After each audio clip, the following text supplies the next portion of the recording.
A lo largo de la historia, varias poblaciones que producen riqueza en el país no han recibido el retorno respectivo, correspondiente.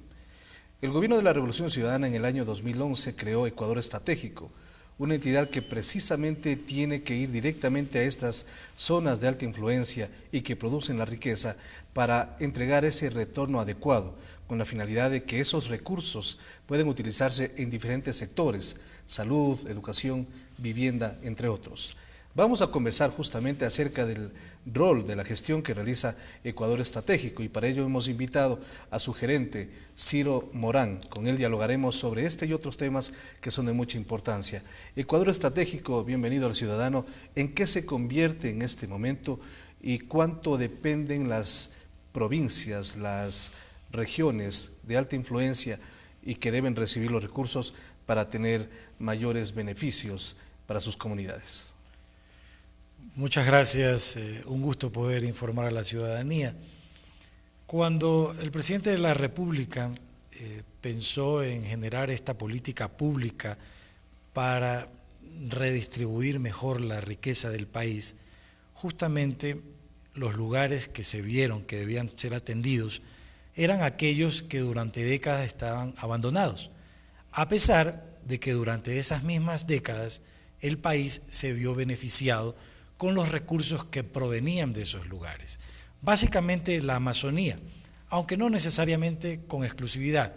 Sin embargo, todos conocemos que durante muchos años nos hemos beneficiado con el petróleo que proviene de la Amazonía, y sin embargo estas provincias estaban dentro de las más pobres del país. Entonces, ¿cuál es la diferencia entre la política pública de este gobierno con Ecuador Estratégico con gobiernos anteriores? La diferencia está en que no solamente desde el compromiso, sino que inclusive plasmado hasta en normativa jurídica, se establece que parte de los excedentes del beneficio petrolero en el país se quede en el sitio para beneficiar de forma integral a las localidades que están al margen de los proyectos estratégicos en el país.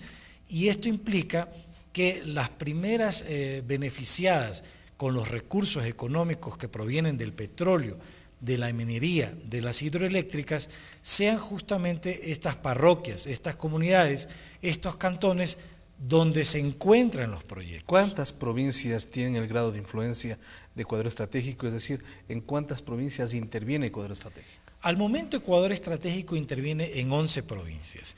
Toda la Amazonía, básicamente por temas petroleros, pero también mineros. La provincia de Esmeraldas, porque durante muchos años se ha beneficiado el país con la refinería de Esmeraldas. La provincia de Manabí, porque ahí encontramos el proyecto de refinería del Pacífico y también el multipropósito Chone. La provincia del Oro, donde se está incrementando todo lo que tiene que ver con el gas a través no solamente de Petroamazonas, sino también con Termomachala, que es parte de Selec EP. La provincia de La Suay, básicamente por dos proyectos mineros importantes, Loma Larga y Río Blanco, y dos proyectos hidroeléctricos como Sopladora y Minas San Francisco, y también algo en la provincia de Santa Elena, porque también cuenta con una pequeña refinería, que es la Refinería Libertad. ¿Cada una de estas provincias o cada uno de estos sectores tiene diferenciación en cuanto a los aportes que realiza Ecuador Estratégico, o existe una política definida para todos? Realmente depende de la intervención que debe realizar Ecuador Estratégico, pero la mayor parte de la intervención es en la Amazonía. De los 621 millones de dólares que corresponde al Plan de Inversiones 2012-2013 de Ecuador Estratégico, 411 están solamente en la Amazonía, de tal forma que en efecto el peso mayoritario de intervención es en esa región. ¿Y cuáles son los sectores que se ven más beneficiados? Es decir, ¿ustedes tienen prioridades o depende de las necesidades que tiene cada población? Depende de las necesidades, pero sí hay prioridades. Y las prioridades son saneamiento ambiental en primer lugar, es decir, agua potable y alcantarillado, tanto de residuos como también el alcantarillado pluvial. Esta inversión ya está cercana a los 180 millones de dólares. ¿Esto qué quiere decir? Para que entienda la ciudadanía, que son muchos lugares donde antes no había alcantarillado, no había agua potable y que ya mediante Ecuador Estratégico se está interviniendo en un monto de aproximadamente a 180 millones de dólares, que es una cifra muy superior incluso al presupuesto de algunos cantones o de prefecturas en el país. Es una cifra bastante significativa, pero también hay que tomar en cuenta que los gobiernos seccionales tienen sus competencias en este tipo de necesidades. ¿Cuál es entonces la relación que mantienen ustedes y por qué no realizan las mismas entidades o los mismos gobiernos seccionales? Nosotros hemos considerado que hay algunos gobiernos autónomos descentralizados que sí pueden realizar de forma directa porque han llegado a un grado de organización y de capacidad para realizar las obras. Sin embargo, también hemos detectado que hay lugares donde es necesario recibir la competencia de parte del gobierno autónomo descentralizado y luego realizar la intervención de forma directa a través de Ecuador Estratégico.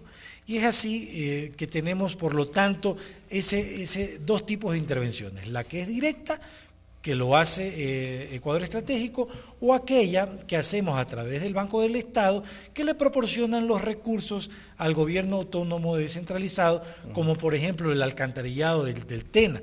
Prácticamente todo el cantón se está viendo beneficiado con el alcantarillado gracias a los recursos cercanos a los 30 millones de dólares que han sido recibidos a través del Banco del Estado con financiamiento de Ecuador Estratégico. Entonces son recursos que van a los presupuestos de los GATS, pero algunos son extraordinarios. Son extraordinarios básicamente todos. La corresponsabilidad de los gobiernos autónomos descentralizados va en orden del porcentaje de crédito que le establece el Banco del Estado, y en función de eso puede ser 70% el Banco del Estado, 30% el gobierno autónomo descentralizado, o también 80% o 20% según el análisis que haga el Banco del Estado. Pero hay otros lugares donde sí necesariamente debemos recibir nosotros la competencia porque consideramos que tenemos más capacidad y mayor eficiencia porque la ciudadanía en este tipo de obras no puede esperar. Uno de los grandes problemas que ha tenido los diferentes gobiernos es que los ministerios también hacían construcciones. Es decir, el Ministerio de Educación construía escuelas, colegios, el Ministerio de Vivienda, las viviendas, salud, hospitales, centros de salud, etcétera. El gobierno creó el ICO, Instituto de Construcciones. ¿Cuál es la unidad ejecutora, la que construye en Ecuador Estratégico? ¿Cómo es esta situación? Ecuador Estratégico, de acuerdo a su decreto ejecutivo de creación, es básicamente una entidad ejecutora. El objeto que está establecido en su decreto de creación, emitido por el presidente Rafael Correa, establece que Ecuador Estratégico puede hacer las obras, puede diseñar las obras, es decir, puede hacer los estudios y luego también su correspondiente fiscalización. De tal forma que, en efecto, Ecuador Estratégico es una entidad ejecutora, pero, sin embargo, no hacemos nada que no lleve la correspondiente viabilidad de los ministerios rectores.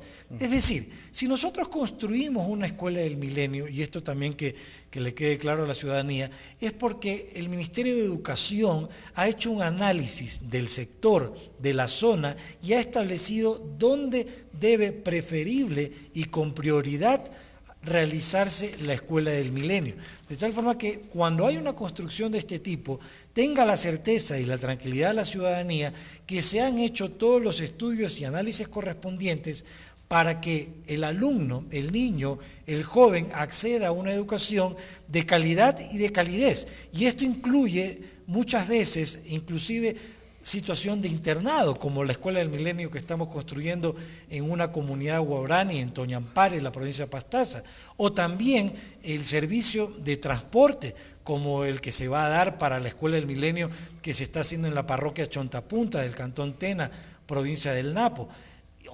Y también otros lugares donde se considera no solamente el desayuno escolar, sino inclusive que el alumno acceda al almuerzo en el mismo sitio. Es decir, es un tema integral lo que ustedes están en este momento favoreciendo estos sectores. Estamos hablando de 12 unidades del milenio construidas en casi 10 provincias. ¿Cuál es el avance de los trabajos que se están realizando en este momento? En efecto, la intervención en educación ya bordea los 129 millones de dólares. Son importantes las escuelas del milenio porque responden en efecto a una construcción bastante integral.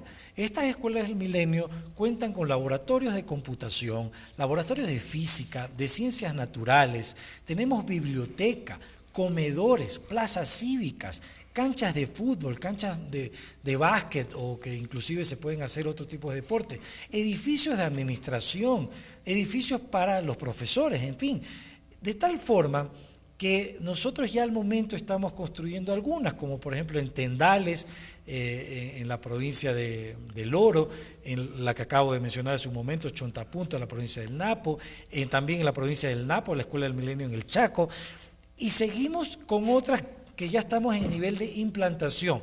¿Qué quiere decir esto? Que ya tenemos el estándar que lo proporciona el Ministerio de Educación, ya nos han proporcionado el lugar, pero estamos adecuando el sitio para construir luego la unidad educativa del milenio. ¿Y eso toma cuánto tiempo? Es decir, la implantación, todo el trabajo que se hace en cuanto a nivel de tierras y luego ya la construcción en sí.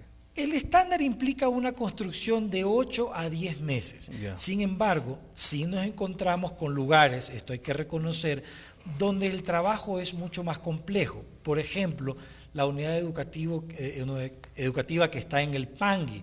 El terreno estaba muy por debajo, inclusive de la carretera que pasa a un costado, de tal forma que fueron necesarios unos rellenos que implicaron un movimiento de tierra de aproximadamente 30.000 metros cúbicos.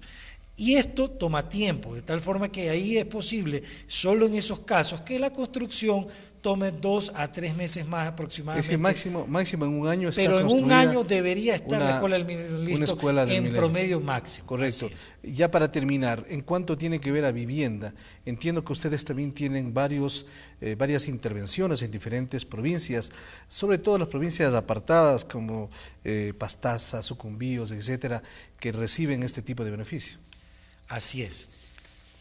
Nosotros consideramos un tipo de intervención máxima a lo que le hemos denominado la comunidad del milenio. La comunidad del milenio significa que entramos a hacer una obra integral que implica vivienda, vialidad, agua potable, alcantarillado, educación, salud, telecomunicaciones, electrificación, en un sitio donde inclusive antes tal vez no había nada de esto. De hecho, muy pronto el presidente de la República inaugurará las 2 primeras comunidades del milenio, Pañacocha y Playas del Cuyabeno. Y nosotros tenemos 11 estudios adicionales que aspiramos concluirlos de aquí a finales del año para iniciar su construcción en el 2014. Pero ya antes de eso, nosotros estamos en efecto haciendo intervención en vivienda. Aproximadamente 400 viviendas son intervenidas ya por Ecuador Estratégico. Básicamente en la provincia del Napo tenemos la parroquia de Aguano, 2 intervenciones, a futuro se intervendrá también en Ongota, en San Antonio, del mismo cantón. Estamos en Chone, con Tablada de Sánchez, que estamos hablando de 81 viviendas, que incluyen 9 de estas para familias que cuentan con algún familiar con discapacidad. Es decir, existen en diferentes provincias. Finalmente, son 621 millones de dólares. ¿Cuántos están ejecutados en este momento? ¿Y cuál será aproximadamente el presupuesto para el próximo año? Porque usted me ha dicho que este es 2012-2013. Entiendo yo que habrá recursos frescos para el próximo año. En efecto. Ya al momento comprometidos de los 621 millones de dólares, estamos en aproximadamente un 80%. De aquí a final del año, al menos en compromiso, todo deberá estar contratado. Y para el próximo año estamos en análisis justamente cuáles son los proyectos que saldrán a su ejecución. Se ha estimado en conversación con los correspondientes ministerios, entre ellos el Ministerio de Finanzas, un presupuesto de aproximadamente de 250 millones de dólares para el 2014. Muy bien, gracias por atender al ciudadano y por estos conceptos importantes que nos ayudan a clarificar la gestión de Ecuador Estratégico. Gracias por la oportunidad de informar a la ciudadanía. Muy bien, hemos conversado con Ciro Morán, es el gerente de Ecuador Estratégico. Hemos pasado revista a los principales proyectos de esta entidad que beneficia a diferentes sectores, sobre todo apartados en el país, que antes no tenían ningún tipo de retorno y de beneficio. Gracias por su atención, hasta una próxima oportunidad aquí en El Ciudadano.